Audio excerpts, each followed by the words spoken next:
Hello. So we got this question in from Thomas, and he asks, is it expected to provide detailed information for all previous jobs or for only the latest one?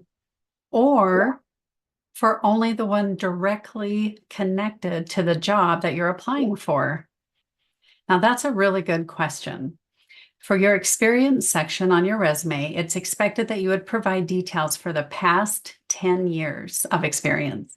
And if you have experience beyond 10 years, there's several strategies that you can take. And one of them is at the end of the 10 years of experience that you have on your resume, just write further experience available upon request. Now, for each job block, let me share my screen. I just want to show you something that would be easier if I show you.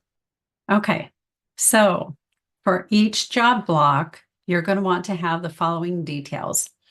Of course, under the experience heading, if you are a current federal employee, you're going to want your federal job title, your pay plan, the series that you're in, and your GS grade if you're a GS employee.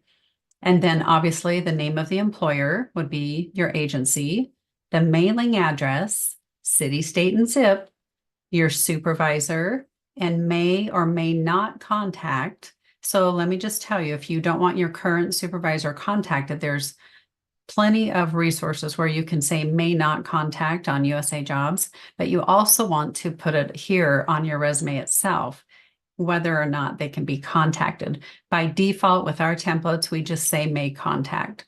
And then obviously their phone. And I've noticed on many job announcements, they're also asking for emails too. So you might want to include the email, but only if it's required on the job announcement. Okay. And then add your salary. And yes, you want to add your salary. Make it easy for them to get the information that they need to qualify you. And then the hours per week, the month and year that you started to present, or the month and year to month and year. And then if you're not a federal employee, you would have your non-federal job title, the name of the employer, mailing address, city, state, and zip, your supervisor, may or may not contact, the phone, email if it's required, and then the same information, your salary, number of hours that you work per week. And let me go back and just say one thing about the hours per week. That should be the average hours per week.